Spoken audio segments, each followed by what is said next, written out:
we had a group of students who were student leaders.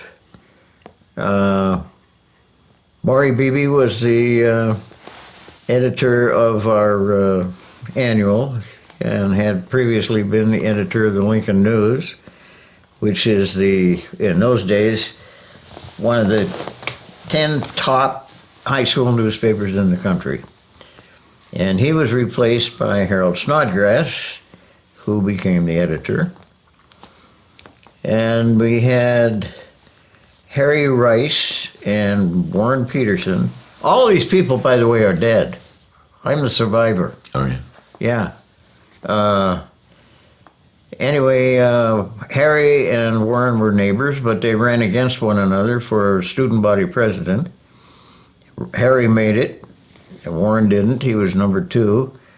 But Harry was a January graduate of Lincoln and went off to the University of Washington in what was called the V-12 program, naval officer training. By the way, Harry was twice All-American tackle. Oh, is that right? Not a second team, the All-American. Really? Yeah, he was.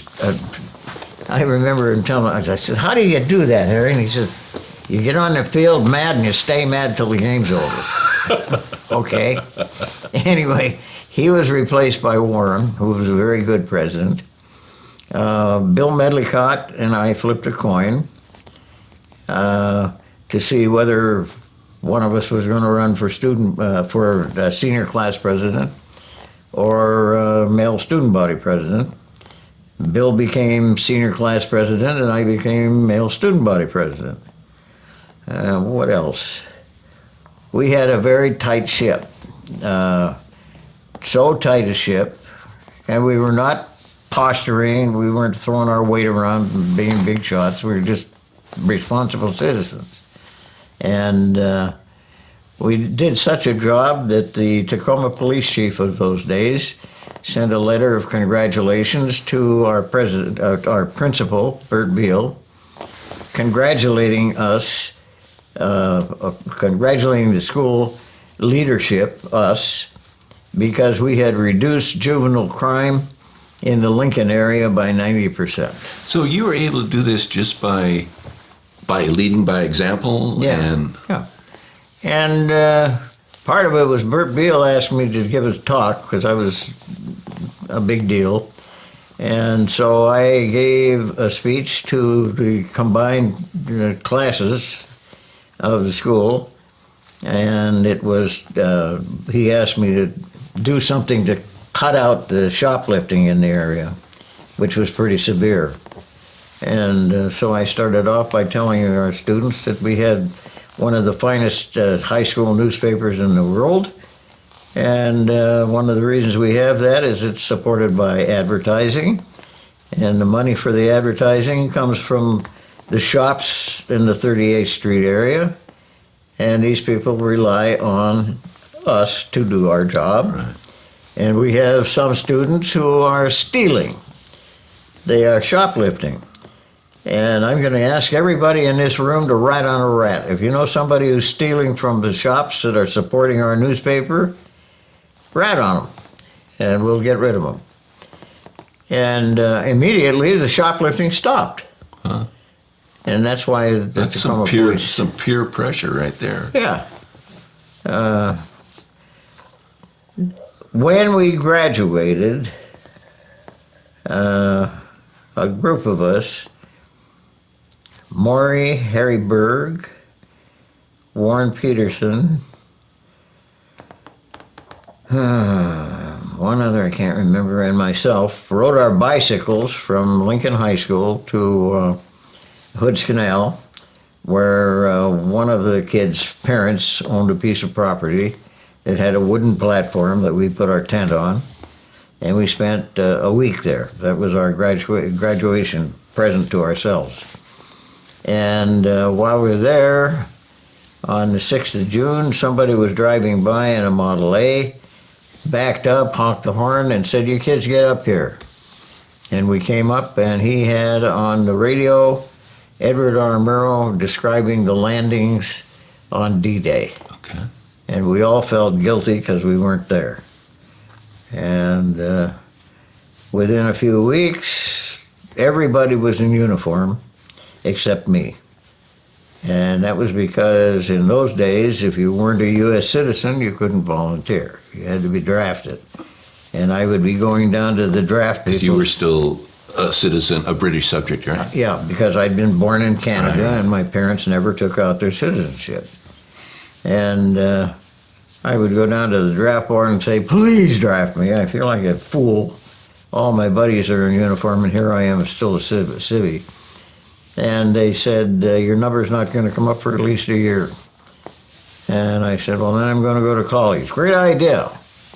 So I got a hold of my Uncle Jack and borrowed some money from him, $300 to be exact. That's a chunk of change. And he charged me 3% interest. And I remember him sitting beside my dad, who was dying. He died when I was 15 years old. And Uncle Jack said, don't worry about the kid, I'll take care of him. Okay, well, he took care of me. Good. I went off to Pullman, Washington State College, with Bob Whartonby, who was one of my buddies in that group, and Maury Beebe. And we had been there 4 weeks when Bob got called into the U.S. Army Air Corps, and we'd been there 6 weeks when I got called into the U.S. Navy.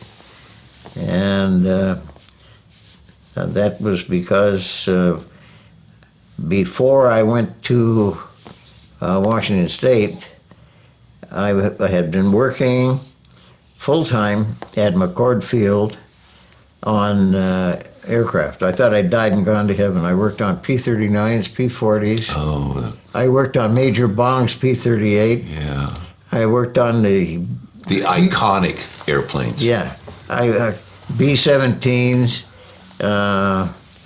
you name it, I worked on it, if it was Army Air Corps. And I remember standing on the wing of a B-24 thinking, I'm going to die up here, this is the biggest thing in the world. Yeah, the B-24 was a pretty big airplane. You could put a dozen of them in a 747. Right. But when I dealt with the draft board and they said, you know, your number isn't coming up, and I walked into the personnel office and said, I am resigning because I'm going to go to college. Are you aware of the fact that there's a war on? I certainly am. Well, this is like treason. Are you calling me a traitor? I was a pretty good boxer. Jeez. And he shouldn't have said that because I popped him, and he fell over his chair, and I heard his head hit the concrete floor, and I thought, God, I killed the guy. And I took off like a scalded cat. And so the draft board suddenly decided it isn't going to take a year for my number to come up. So I got into the Navy, and I remember the first thing, when I went down on a train with 180 Washingtonians, essentially, many of whom I knew. When we got to San Diego, they didn't know what to do with me because I wasn't a citizen. So they put me in another company, not with my buddies. I was with a bunch of Okies and Arkies and so on. Not a very comforting thing. But I would go to the headquarters every weekend and say I want my citizenship, until one day the CPO behind the counter said, if you come in here one more time, you're going to find out what pea and punk is. Pea and punk. Pea and punk. Water and bread. Is that what they called it? That's what they called it. And it would be in the brig. So I didn't go back. But eventually, my company got one of the dirt details. I don't know what it was, cleaning up something, or maybe peeling potatoes. And I got a call to the headquarters building, and I was sent to the court in and for the county of San Diego. And I was there for about an hour and walked out with my citizenship. Is that so? Really? Yeah, and I was elated. I am finally a U.S. citizen. And I was 18 years old at the time. Wow.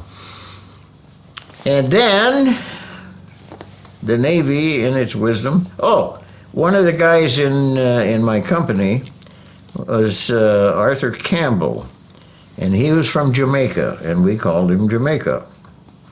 And he too was a non-citizen, Right. and was picked up the same way I was. I see. Yeah, sure. And so he and I became buddies, but he was from Jamaica. Right. And he happened to be visiting his grandpa or something in Texas when the roof fell in. And our boot leave, happened to coincide with the Christmas weekend. Okay. And so Campbell came home with us. Oh, is that so? Yeah, and he was happy. He had a place to go. And his parents were so thrilled that their son had a place to go that they sent a big box of stuff to my parents, including a case of Jamaican rum, none of which we ever saw. It was contraband. And let's see, then the Navy sent me to combat aircrew training in Norman, Oklahoma. You're in Navy. What's it? Norman's kind of landlocked, isn't it? Yeah, but But that was a training yeah, it was at the university there, or right next door to Norman, to the University of Oklahoma. Yeah, yeah. and this was the Naval Air Station for naval aviation, Oh, okay. and I learned to fire 50 calibers and 20 millimeters and put the fuses in bombs and all that sort of stuff. And I was still an enlisted man, and out of nowhere, they opened up V5, which is naval aviation pilot training. Okay. And out of 17,000 of us, 100 of us were selected for Is the that program. so? Is that so? So I got my first semester of college at Kansas State Teachers College in Pittsburgh, Kansas, which I had never heard of, nor had anybody else. But it was wonderful. The Kansans treated us like we were all war heroes. The war was still on. And while at Kansas State, the war ended. And we were all elated. But all of us felt guilty. We never got shot at. Right. We were always in training. And they folded the unit at Kansas State and sent us to Dartmouth in Hanover, New Hampshire. And because I'm smarter than most people, I flunked out of Dartmouth so that I could... Oh, so you do have a humbleness. Yes. So that I could get out of the Navy, which was stupid. Really? Yeah. Well, I did get enough credit so that I could claim that I had, 2 or 3 hours of whatever. Right. And then I came out here. Well, first I went to Boston, and they put me in a holding unit there, and I was working in the ice cream plant. This is where they made ice cream. And this would be January of 1946. And it was cold, and it was ugly. And I remember that 2 of my buddies were all in Navy uniforms, and I went into a pub and ordered a beer. Let me see your ID. You're only 19, get out of here, I'll lose my license.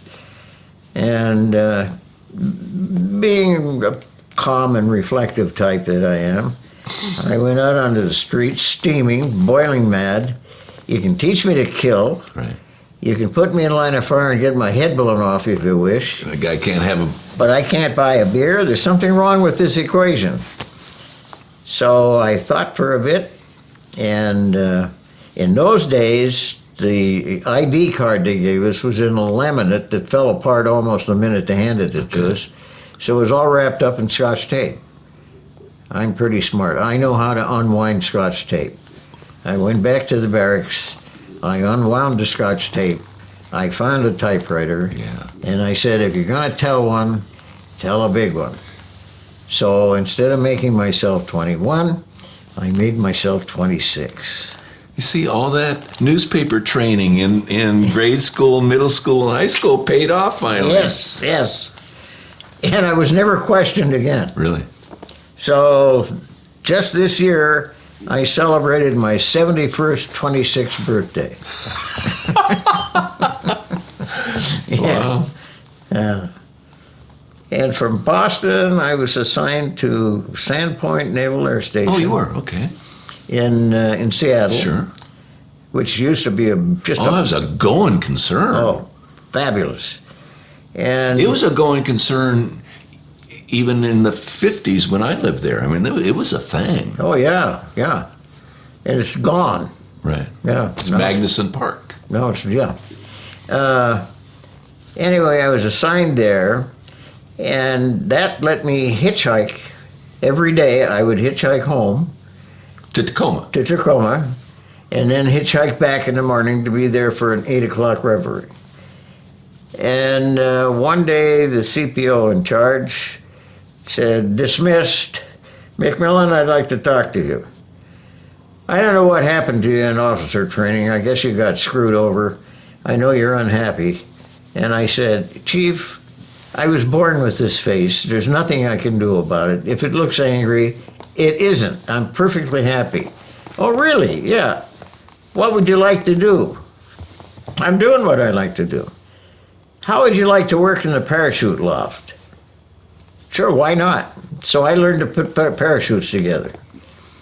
And I will never forget that we would start Monday by making a big pot of coffee.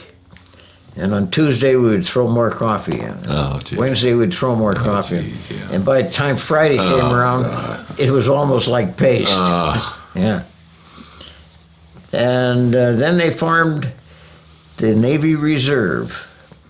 And the chief said, you have to leave the Navy, get a discharge, and then come back, and we'll make you a part of our cadre. Where do I go to get my discharge? To Bremerton. They never saw me again. I got my discharge. There was no damn way I was going to become part of the reserve. And then I'm back here, and are we dead? Not yet. Okay. A couple more minutes. I was broke. I needed money. So I hitchhiked all over the state to every fishing port because fishermen make money fast. And no one would give me a job because my name doesn't end in itch or son. Yeah. But I'm in Nia Bay, and there's an 82-foot beam trawler, which is a special kind of fishing netting.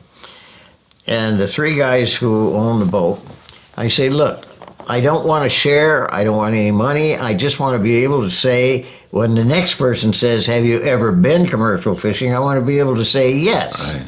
I'll do it for free. You'll get seasick. I just finished 2 years in the Navy. You'll get seasick. I didn't tell them I'd never been on a ship. But they let me come aboard. And I remember they taught me how to use a wooden needle to mend net. And it was a beautiful day. And on the following morning, we pulled away from the pier and went out into the Straits of Juan de Fuca, where the water doesn't go this way or this way, it goes this way. Oh, yeah. And I'm mending a net, and I burped, and these three guys laughed, and I said, I just burped.